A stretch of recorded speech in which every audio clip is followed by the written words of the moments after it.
Well, good morning to everyone. Still morning.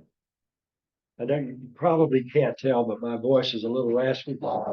It's just a little. You should have heard it on Thursday when I went to sing at an assisted living nursing home. But I'm just thankful I'm still got my voice.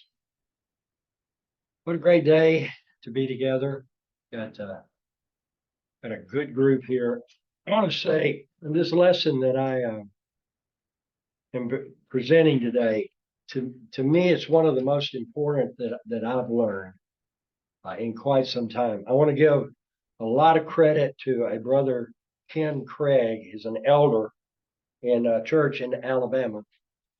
He also does quite a lot of preaching as an elder.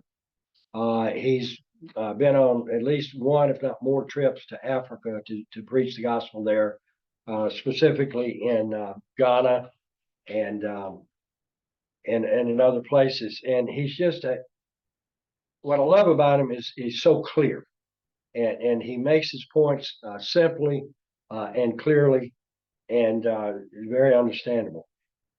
The objective today, and I want everyone to please keep this in mind. The objective today is to understand the continuity of the sacrificial system throughout the Bible. Continuity meaning it extends, it goes from really Genesis through to Revelation, including in the Christian system, which we are living in right now today. In Galatians 3 and 24, the familiar passage there, the law was a schoolmaster to bring us to Christ. Now, there's a lot of, you could have sermons just on that, what the meaning of the word schoolmaster was. The most common meaning is that in Roman days, excuse me, there were slaves. The Greek name, the Roman name was doulos. Greek name was doulos, and the slave, this family slave, would carry or transport or walk with the children of the family to the school, and you can see this idea of carrying him or being the schoolmaster to bring them to Christ. So it may not be obvious to you. You would say, well, wait a minute. The sacrificial system passed away with Christ. And I'm convinced, as Ken Craig is, that the system of sacrifices has changed with Christ. But we're still under a sacrificial system. And I hope we can make that point today. I want to start that point reading the first two verses of Romans chapter 12. These are familiar passages also. You've undoubtedly heard them many times. And it says, Paul says, I urge you therefore, brethren, by the mercies of God, to present your bodies a living and holy sacrifice acceptable to God. Now, as a young guy or young gal, you might say, what? I'm not going to sacrifice my body. You want me to put it on an altar or have it killed? No. As we mature, we understand that sacrifice means devoting our energy, our time, our efforts, our love, our worship to God in a sacrificial way. And that is exactly what it means. But then notice he says, which is your spiritual service of worship. It's the logical thing that a Christian is going to do. A Christian, a devout Christian, is going to spend our lives in sacrifice to the Lord, not on some kind of burnt offering, but again, in devoting our energy, our lives, our focus, everything to God. And do not be conformed to this world, because the world surely is not down with that. They're not good with that. But be transformed by the renewing of your mind. It's going to take a change of mind for us to have that conceptual feeling, that concept of devoting our lives in a sacrificial way. Renewing of your mind that you may prove what the will of God is, that which is good and acceptable and perfect. Now, in a short while, and it won't be long, I'm going to come back to these two verses. And the proof of the pudding, so to speak, the effectiveness of what I'll say here today will depend largely on whether or not we can see those two verses in perhaps a better light.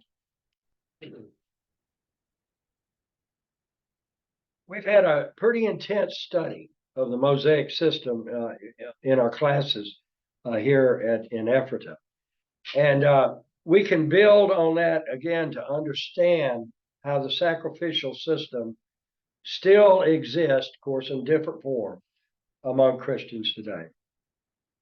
The sacrificial system is really the foundation of the entire Bible. I've come to understand that. It really is the thread that carries from Genesis all the way down through the book of Revelation.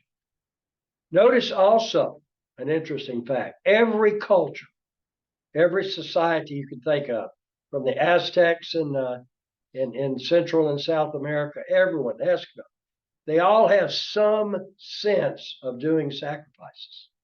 Some cultures sacrifice babies or virgins or animals, but they do them in different ways. But the core is they're doing some kind of sacrifice to whatever their image of a God with a little g is. And in that sacrifice, they are seeking to achieve or acquire favor or acceptance from their divinity, whatever that. Those are the core thoughts behind the sacrifice. Now, the Christian kind of smiles and says, yeah, because it goes all the way back to the garden and certainly to Cain and Abel. And it's spread throughout the world, this idea of a sacrifice to gain the favor of a divinity. It was first introduced in Genesis. Some commentators point to the fact that after Adam and Eve sinned, God, they were naked and without clothing. God prepared animal skins for them to wear. Well, if there's an animal skin for them to wear, there had to be a death of an animal. So there's even a foreshadowing that when sin occurs, a death has to occur. Very simple. For propitiation, for eliminating or covering that sin. That's a good thought right there. The animal skin, in their case, covered their bodies, but it was also appropriate in God's sight that they have this animal skin. Even more clearly is the case of Cain and Abel. Cain and Abel were the first two sons of Adam and Eve. We can be assured that they were given some instruction on how to prepare a sacrifice. How do we know that? Because in Hebrews, the 11th chapter, this so-called great chapter of faith, we're told that by faith, Abel offered a more acceptable sacrifice. God accepted Abel's sacrifice. He did not accept Cain's. We're also told that Abel prepared a sacrifice from the ground. So what does that mean? It was something he raised. Could have been some early form of wheat or barley or a fruit or vegetable. But he gave a sacrifice of the ground. Abel gave a sacrifice of the flock. Could have been a sheep, could have been a goat. God had respect for Abel's sacrifice, simply meaning he accepted it. And that we're told that God had no respect for Cain's sacrifice, and he did not accept it. Then the tragic outcome, Cain was so angry, so jealous of Abel's successful sacrifice that Cain laid in wait and, in essence, bashed in Cain's head with a rock while they were out in the field. And now we have the first murder. God desires people of all people, but God desires a relationship with people. And under the old times, and even beginning here with Abel and Cain and Abel, but really being formulated clearly under Moses, God requires these sacrifices to maintain a proper or a holy relationship with God. Why is that? We're going to see three fundamental aspects of sacrifice. And I think this is pretty simple.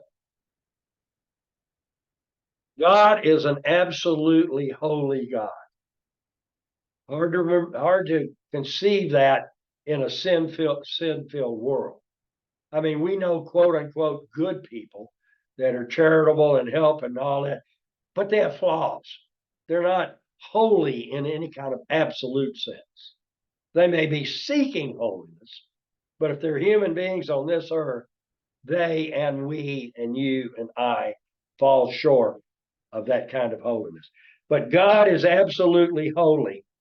He cannot tolerate sin in his presence. And we're told that he turns his face away from sin. So when we sin, when we lie, or when we steal, or when we think evil thoughts, God cannot accept that without a sacrifice. It's very similar to a legal record in the legal system. You know, you get caught stealing, you've got a record. There's got to be some recompense. There's got to be some way to overcome that record. So number one, sin separates us from God. When you and I got to that point where we sinned, we were able to sin, and I don't think infants and small children are able to sin, but at some point we become aware of our actions, the consequences of it. I remember, I just flashback. I was 8 or 9 years old. My mother worked in a small neighborhood grocery store, and I loved. I think it was Payday candy bars, and I saw one there, and I could just remember. Well, I just take. I don't have any money. I'll just take this Payday. It bothered me so badly.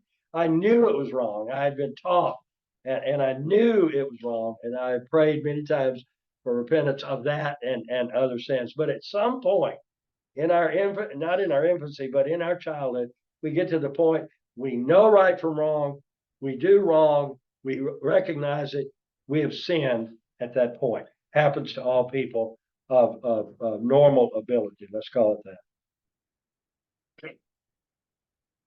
So number one, sin separates us from God.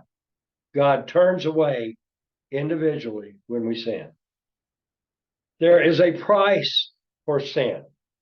God's justice requires a death. That's what we learn from Scripture. He cannot just forgive out of sheer mercy. He has mercy. He loves us and wants to forgive, but it requires a death because of the gravity, the seriousness of sin. We're told in Hebrews 9:22, and I've got records of this if any of you want a copy of the outline. Hebrews 9:22, we're clearly shown, without the shedding of blood, there's no remission of sins. See, we don't have to guess about that. Without the shedding of blood, there is no remission of sins. We can almost say period dot on that one. Who deserves to die when a person sins? It's the sinner.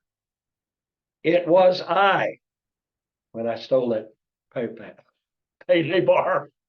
It is I when I did other things. It is you if you've sinned. You have. It's all who sinned deserve to die for the sin. And so without shedding of blood, there's no remission of sins. God cannot just will it away, and he will not. So there, on the one hand, there's the justice. The soul that sinneth is the one that dies. And on the other hand, it's the mercy. But the mercy between the justice and the mercy is the shedding of blood. And that is true in the Old Testament times, and it is true today, as we'll see. Who deserves to die? I do, you do, we do. Part 3 of this is God's grace and mercy pays the price. God's grace and mercy is alongside is justice. Soul that sins dies. No shedding of blood. Without shedding of blood, there's no remission of sins. So what pays the price? In the Old Testament, it was the blood of animals. The blood of animals. And specifically, the mechanics, what occurred is something the Bible calls atonement. Not a word we use often. I doubt you used it on the way to services today. You better quit that or there's no atonement, right? No, not something we use. But the way to think of atonement is break it down at one, the state of being at one. What does that mean? The state of the sinner again being at one, in harmony with the God who created us. We've fallen away with our sin. We want to get back in unity with him, at one with him. And the process that does this is the at-one-ment or atonement. That's what it is. Listen to this. Leviticus 17, verse 11 is a key verse here. It's one of many, but it's key. God says, for the life of the flesh is in the blood. What does that mean? That sheep there, that goat, their life is in the blood. And common sense tells us, yeah, you take all the blood out of that animal, that's a dead animal. That's a dead goat. And it won't take long for them to expire. So the life of the flesh is in the blood. So we can immediately think life, blood, life, blood. If the blood is shed, the life is expired, is given. You drain the blood out, the life is also lost. For the life of the flesh is in the blood, and I have given it to you upon the altar to make atonement for your souls. Follow it?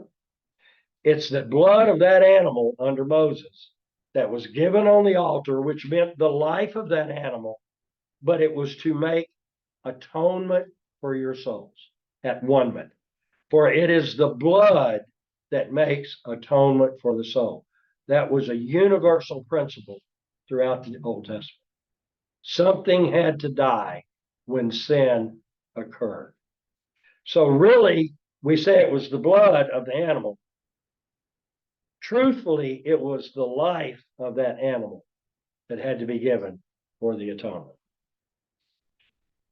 Why did God set this system up in the mind of God?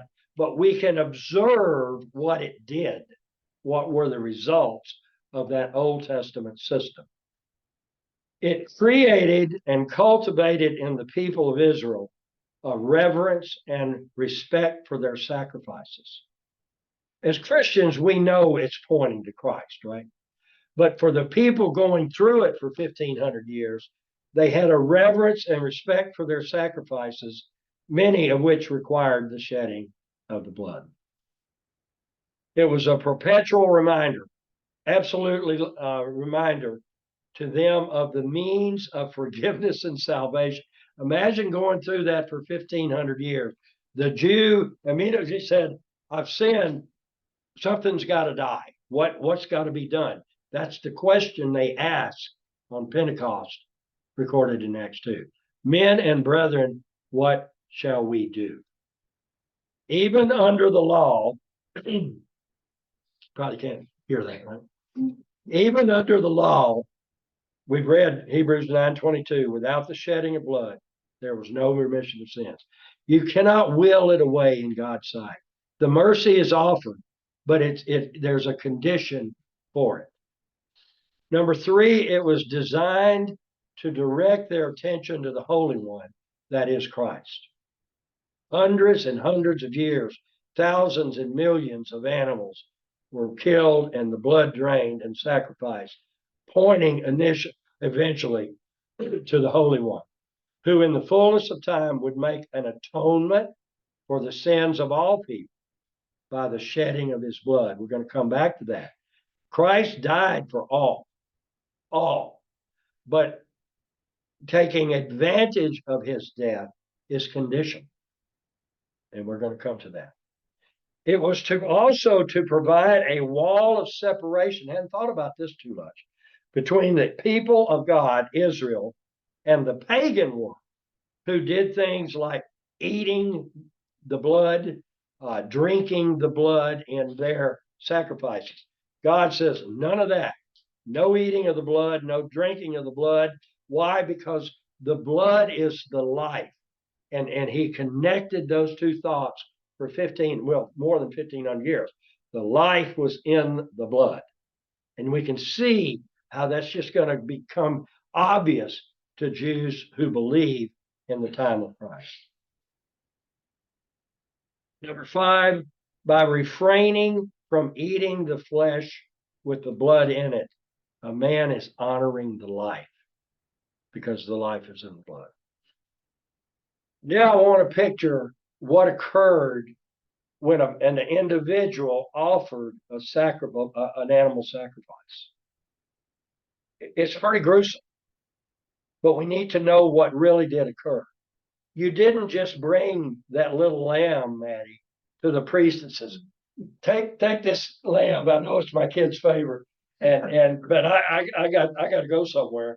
Take this, priest. No. Here's what occurred. If I was going to offer that lamb, and it had to be mine, it could not be roadkill. It could not be stolen. It couldn't have wandered into my farm from the neighbor's farm. It had to be domesticated. It had to be mine, because I'm sacrificing it. It has to come from me. So what did you do then? You went to the tabernacle. And remember, the entrance to the tabernacle is on the east side. I think that's east. You went to the north side of the altar with your lamb, 1-year-old male, without defect. In other words, it had to be as perfect as possible, no obvious blemish. You couldn't just give your lame lamb. That would be a lame sacrifice, pun intended. It had to be perfect as much as it could be. So what did you do? The altar's over here. You went to the north side of the altar. You told the priest would say, what's this? And he would say, it's a sin offering for some sin I've committed. The priest says, okay, let's go. You take a knife. Well, first of all, you put your hands on the head of that lamb. The offerer, not the priest. So you're putting your hand on the head of this lamb. Priest is over here. You are, in essence, transferring your guilt to that lamb. You are saying, I'm the sinner. This lamb is innocent. But I am symbolically transferring my sin to that lamb. The sin is innocent. The lamb is innocent. My sin is there. You're then going to take a knife and you're going to kill that innocent lamb. You will then skin the lamb. You, the owner, the sinner, you're going to skin the lamb. The skin, and that'd be, I've skinned a rabbit, but I've never skinned a lamb. I hold over the store. We were in survival training and they brought us a little rabbit. And all the other guys said, what are we going to do? And I said, I can do it. And I skinned it, put it in a pot with some wild onions and dandelions, and it was pretty good. That's on the side. But at any rate, the sinner in this case is going to skin the lamb with the knife. The skin went to the priest. The priest could sell it, could use it. This was part of the priest's income, so to speak. The sinner who's sacrificing the lamb then cut it the lamb into various parts. Well, sorry, I left one thing out. You skin the lamb, the priest drained the blood. Depending on the type of sacrifice, it would be scattered on the altar, on the horns of the altar, the sides of the altar, poured out at the bottom. We're talking lots and lots of blood here. The offerer, the sinner, then cuts up the lamb into various parts, and various parts go on the fire on the altar. The priest is sometimes allowed to keep parts of the sacrifice. And depending on the type of sacrifice, if it's a burnt offering, the entire thing is going to go up. In other types of offerings, such as we'll get to in a moment, the offerer and his family can actually eat parts of it. But it was a bloody, bloody thing. And the key thing of what I'm saying is the innocent animal was treated as if it were the sinner. The sin was transferred from the sinner to the innocent lamb. In this, we see God's mercy. Just don't miss this. The guilty person is going to live. Going to go back to the family, sleep in their own bed, hopefully going about their life. The innocent lamb is the one that died, was bled of the blood, cut into pieces, put into the sacrifice for the sinner. The justification has then occurred, and that the price has been paid and was no longer owed for that particular sin. Reconciliation occurs, a big word, but it simply means getting back together with God. We're then reconciled. We're made at one again with God. God's wrath for my sin was appeased for that sin. And the punishment was forestalled or delayed or wiped out. Blotted out is the word we use in the New Testament. One key point here I want to make clear. You could not phone this in. You couldn't do it by remote control. You couldn't say, hey, priest, I'm FedExing the goat or the sheep to you. Next Tuesday, you should have it by noon. Please do it for me. No. This was upfront and this was personal. And it was, in essence, a confession of my sin, and I need to transfer that to the innocent lamb. That leads us to another point that's key. Any sacrifice without the proper attitude and motive was repugnant to God. And by the time of Hosea, that prophet, God is saying, your sacrifices, in essence, make me sick, because they're just doing them by rote without meaning for the right reason, and they were repugnant and rejected.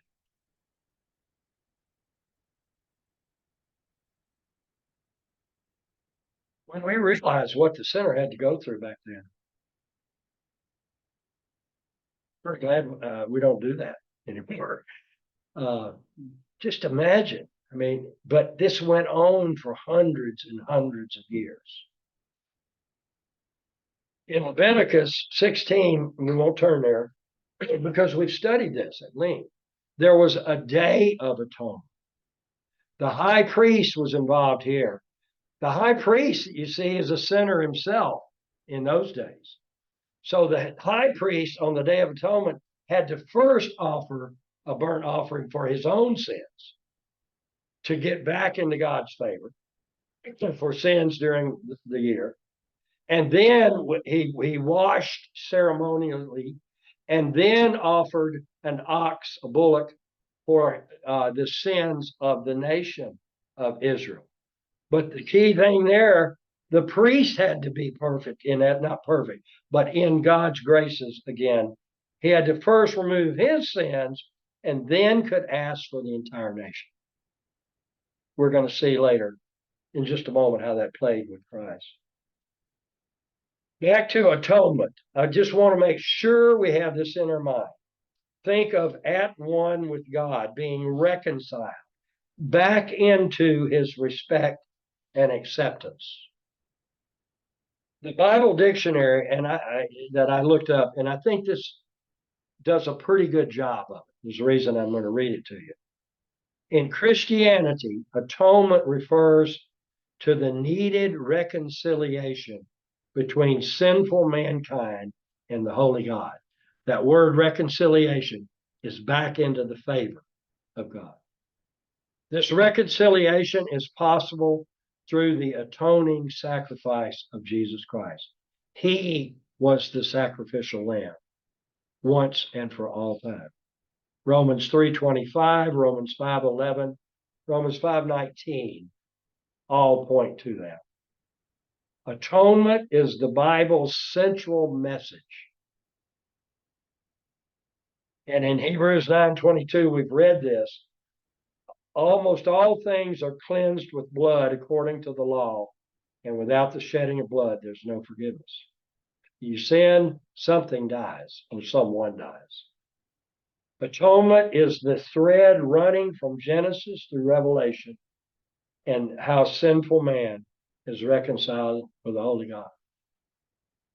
You and I, dear friends, we're not going to get out of this world alive. Hank Williams wrote a song with that title. I'll never get out of this world alive. That's really true, and it's hard to acknowledge. Even when we're sick and perhaps with a quote unquote deadly disease, there's still always that hope we're going to overcome it. And even doctors are often surprised when a very sick patient finally goes. So we're going to leave this world either at one with God or without that unity with Him.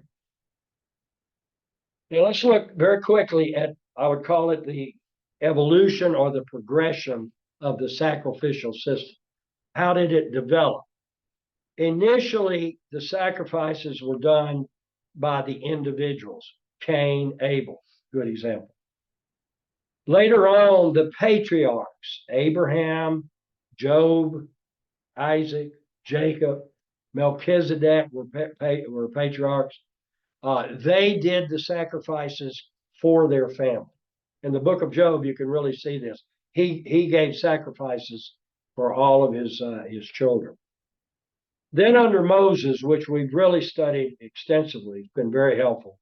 Under Moses, you had several types of offerings. You had mandatory offerings, the sin offering and the guilt offering. And it's complicated. I want to grant you that. But the basic difference between the sin offering and the guilt offering or trespass offering is with the trespass offering, this was generally where you have defrauded somebody or stolen their lamb or their goat or mule, whatever. You not only had to offer trespass offering for that, but you had to, the priest would evaluate the amount of the damage. Think of that. Let's say I stole somebody's goat. The priest would say in modern days, that's $50 goat, man. That's a $50 goat. You don't just pay the other guy $50, you bump it up by 20%. So 20% of 50 would be another $10. I got to give $60 to the man I stole the goat from. So he's relatively happy. He got more back than the value of the goat, but you had to give more than the value of the goat. You also had, besides these mandatory offerings, and this is really key, and I'm going a little long, but there was a big difference between these mandatory sacrifices and the voluntary ones. The voluntary offerings were, as we say, voluntary. You didn't have to do them, but people did them. The two main ones were a peace offering and a grain offering. So let me give you an example of a peace offering. Let's say I've just planted a new crop. I'm praying for the rains to come. I may voluntarily go and give a peace offering. The peace offering could be a male or female lamb. So maybe I've got this young lamb. It's blemish free. It's a year old. I'll go sacrifice that lamb. And in that case, it wasn't a sin offering. It was really a prayer for peace and for prosperity from the flock. Another occasion, they would almost always do peace offerings before a battle. And then after a battle, if they gained a victory. So it was, help us with the battle. We'll give a peace offering. Thank you, Lord. We won the battle. This is Thanksgiving attitude. So they did these voluntary, and please keep this in mind. We're going to connect that with our day.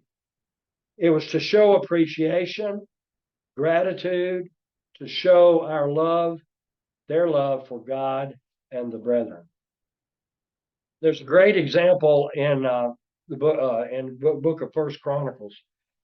I won't go through all of it, but David was being pursued by his enemies, and he was with his men in a cave, which the cave still exists in Israel today. He was in there. It was a kind of stinky cave, and he says, in essence, man, I wish I had some water from the wells of Bethlehem.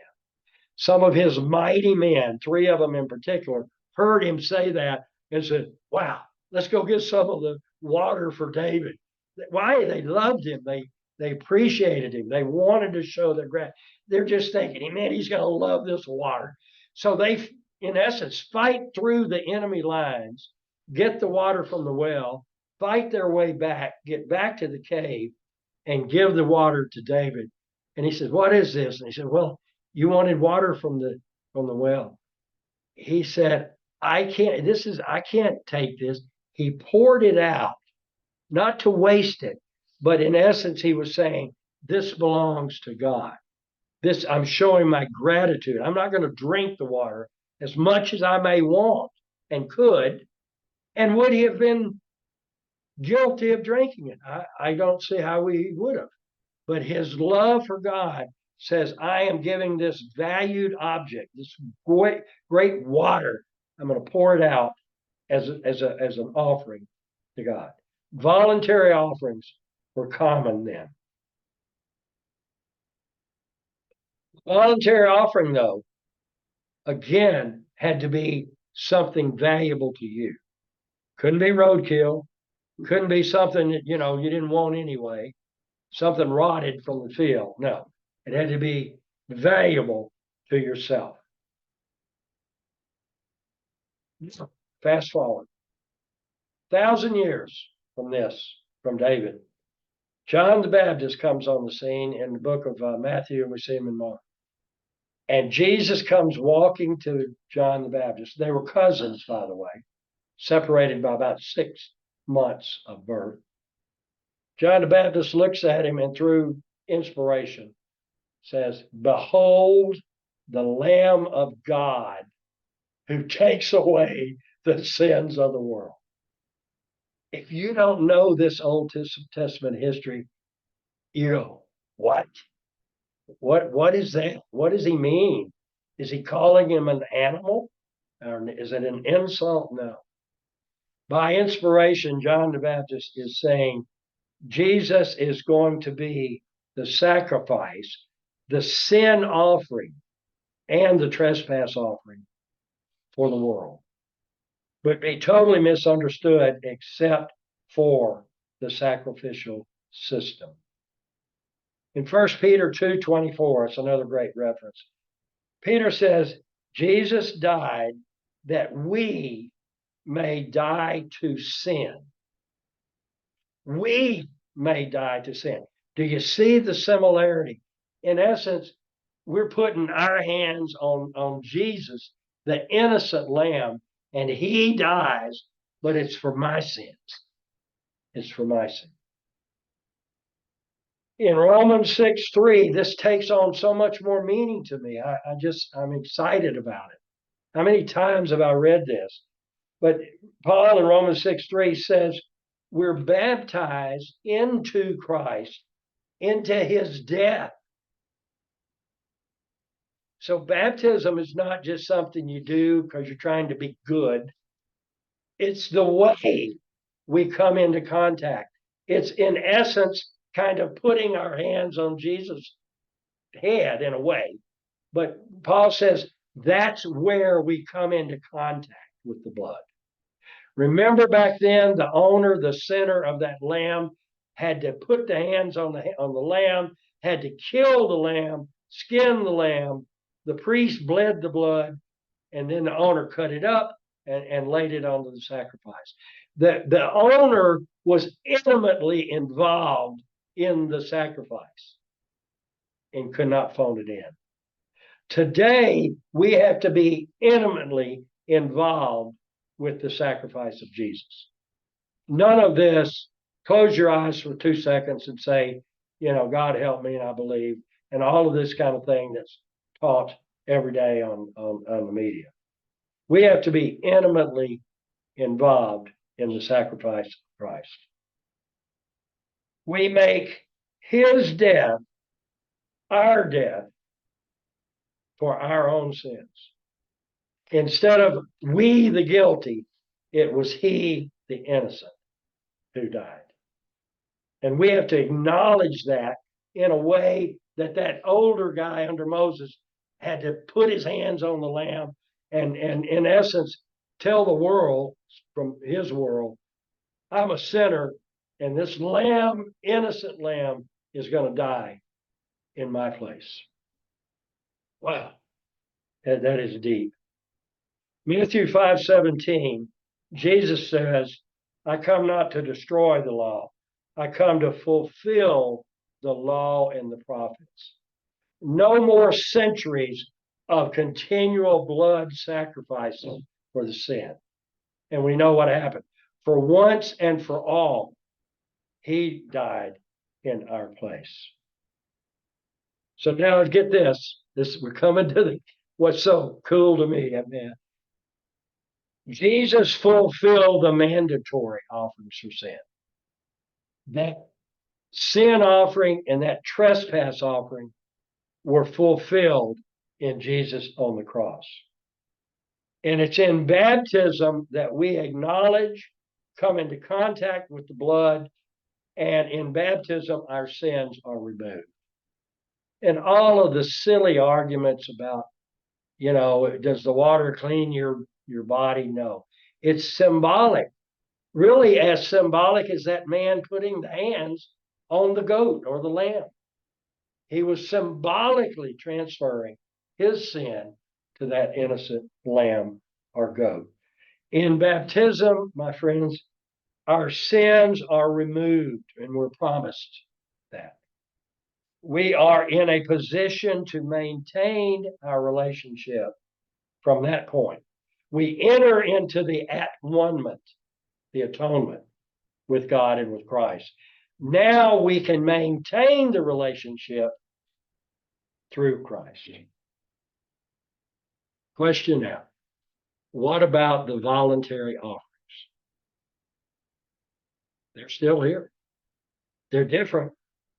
The Jews under Moses offered various voluntary offerings out of love, gratitude, and praise to Jehovah. Can I read just very quickly a description of the peace offering once again? Voluntary. Closely associated with the burnt offering was the peace offering. In fact, the latter was often burned on top of the former. The purpose of this offering, the peace offering, was either to seek or give thanks for power in one's life by which victory or salvation and peace were achieved. The core there is thanksgiving and or seeking the power from God. Not the forgiveness. That's been done through the sin and trespass offering under Moses. But now we're seeking peace and salvation. Thus, this sacrifice was offered before Israel went into battle as a way of beseeching God for assistance, as well as after the battle to celebrate victory. It was also used by individuals when making vows to God for divine assistance. Just a word there. The vows were optional. They were voluntary. But when you did make them, you were told to keep them, okay? And so many times they would do the vow, maybe to abstain from something for 7 days. They would offer a peace offering, could be grain, could be an animal, to pray in essence and ask God for strength to carry out the vow. The animals which the law accepted, which were acceptable, were either a male or a female ox, sheep or goat, no birds. No birds were acceptable. And then there were meat. Really, the word is meal offering. So when we think of meal, we think of grain, barley, wheat, some ancient form of corn. These were to acknowledge God as the giver of all things and surrendered what had been designated as truly his gods in supplication for power to fulfill his duties. The core of it is we're taking some of our possession. Could be the little goat, the little ox, or could be the grain, the bushel of grain or whatever.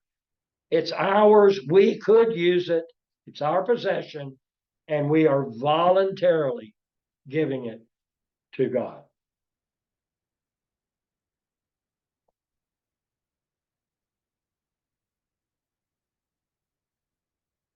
So now, listen to this, and I hope it's getting through. It did to me. It's been so helpful.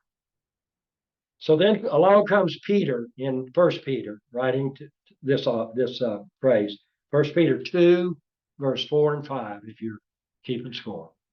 First Peter 2, 4 and 5. And coming to him, and that is Christ. So Peter's talking to you and me, Christians of his day, coming to him as to a living stone, which has been rejected by the people, talking about Christ, but is choice and precious in the sight of God. You also, you Christians, you people I'm writing to, as living stones, are being built up as a spiritual house for a holy priesthood. I think that clearly refers to the church. We're stones in the church, but we're living rocks or stones. But then the last phrase, to offer spiritual sacrifices that are acceptable to God through Jesus Christ. No more lambs, no more goats, no more birds, but we're going to offer spiritual sacrifices through Jesus Christ. And this is key too. Women, Christians, you are priests under this system. You can go directly to God through Christ with your prayers and with your spiritual sacrifices. Each Christian is a priest, a member of the royal priesthood. Christians are priests. We as Christians can offer up spiritual sacrifices acceptable to God through Jesus Christ. We no longer offer blood sacrifices, and quite honestly, I'm quite glad of that. Although I did skin a rabbit, it was not pleasant. I only did it because I was very hungry.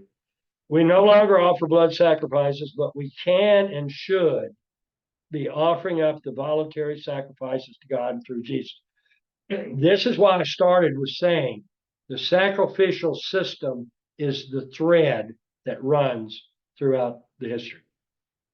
Hebrews 13:15. All of these verses now I just smile when I hear them now, and I've read them hundreds of times or heard them. The Hebrew writer says, we offer up the fruit of our lips that confess his name. And then he says, through him, Christ, let us continually offer up a sacrifice of praise to God. That is the fruit of our lips, praising his name. What are the fruits of our lips? Did some singing this morning. I don't know about you, I used my lips. Of course we did. It should be a sacrifice. It should be with the attitude that this is a spiritual sacrifice. So what if we come to a song that I don't really like that song? It's got an awful beat. That's not the point. It's the fruit of our lips. We're praising God. We're thanking God. We're asking for God's help. We're proclaiming that it's all of you and none of us, as we sang eventually. Great song. It's also teaching, and it's spreading the gospel, but it's encouraging that person who may be weak among the brethren and within our own family. Everything we consciously do, little or small, can be considered a spiritual sacrifice. This is what why this has deeply impacted me. It's not just, being good, doing good. I mean, that's important, but it's a part of our service as a child of God to offer up these voluntary sacrifices. And it's got to cost something. It can't be free. It's got to be our time, our talent, our possessions, things that we would maybe rather be doing something else.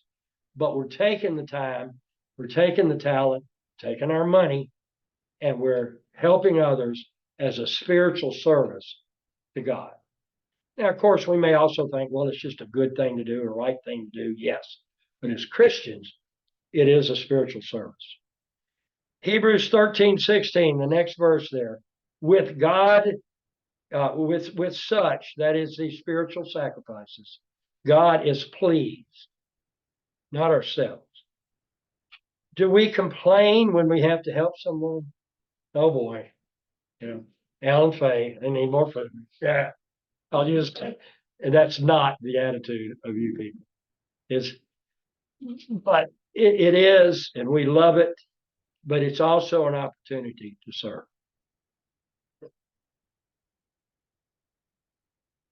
Philippians 4:18 is an example. Paul received gifts, monetary gifts from the Philippian church, and he said he accepted it as a fragrant offering and an acceptable sacrifice. Yeah, he was glad to get it. He needed it, but he deemed it as an offering and a sacrifice. The widow's mite in Mark 12. Remember the widow? And Jesus is watching. She has, two small coins, and she puts them into the collection box. And Jesus says she gave out of her poverty, not of her abundance. If she were a multimillionaire and threw in $2, not really a sacrifice. It has to be of value to us. Ken Craig, who wrote the original or gave this original lesson, talks about people in Africa. They got in a car or truck and ran through trails for 200 miles. Said he got to this little village and everybody was watching. He was the first white person they'd ever seen, and they're just like, yeah. So they had a church service, and he noticed the young kids were sitting up front, and they all had an ear of corn. And he said, "Oh, that's good." They gave him an ear of corn to keep them quiet during the service. No, that's what they put in the collection. That's all they had. They didn't have hard money. So they put what they had. They could have eaten it, could have ground it in a meal, or could have given it to somebody. They gave it to the Lord's work. Romans 12:1, and we read that. I beseech you, brethren, by the mercies of God, to present your bodies as a living and holy sacrifice. I hope that means a little more to you today after we've considered this. It's not a burnt offering. It's a voluntary offering of our bodies, our energies, our time, our talents, our money that should be presented as a voluntary sacrifice. We're still under a sacrificial system today. I believe it. Jesus is the sin offering. He already did that, and the trespass offering. So we can restore our relationship with him. But the maintenance, the daily living, as long as we're here on earth, is maintained through our offering of the sacrifices, the voluntary ones. And I want to close with this, and you've all heard it, but it just gives me new meaning today after studying this. And this is from Matthew 25. It's the judgment scene. It's the judgment scene. And Jesus is talking, and he says, when the Son of Man comes in his glory and all the angels with him, then he will sit on his glorious throne. All the nations will be gathered before him, and he will separate them from one another as the shepherd separates the sheep from the what? From the goats. And he will put the sheep on his right and the goats on the left. Okay, we got the division. Then the king will say to those on the right, "Come, you who are blessed of my Father, inherit the kingdom prepared for you from the foundation of the world. For I was hungry," Jesus talking, "you gave me something to eat. I was thirsty, you gave me something to drink. I was a stranger and you invited me in, naked and you clothed me. I was sick and you visited me. I was in prison and you came to me. Then the righteous will answer and say, Lord, when did we see you hungry and thirsty or give you something to drink? It's almost like they did it, but they didn't recognize the significance of it. They did it out of love. And the king will answer and say to them, truly I say to you, to the extent that you did it to one of these brothers of mine, even the least of them, you did it to me. Then he will also to say to those on the left, depart from me, accursed ones, into the eternal fire, which has been prepared for the devil and his angels. I was hungry, you gave me nothing to eat. I was thirsty, you gave me nothing to drink. I was a stranger and you did not invite me in. Naked, you did not clothe me. Sick and in prison, and you did not visit me. Then they will say, Lord, when did we see you hungry, thirsty, or stranger, naked, sick, or in prison? And he will say, answer to them, truly I say to you, to the extent that you did not do it to one of the least of these, you did not do it to me. These will go away into eternal punishment, but the righteous into eternal life. Faithful Christians will offer our voluntary sacrifices in the maintenance of our relationship with God. We cannot phone it in. That's the message I know. We can't phone it in. It's got to be something of valuable. It can be our time, again, our efforts, our talents, our money. We offer service, prayers, assistance to others. And it seems from Matthew 25, it's all recorded. We either do it or we don't. What messages are we sending by our voluntary sacrifices? And finally, what will be our fate in that day of judgment? Thank you. I've gone a little long. I will attribute it to making up for my horses.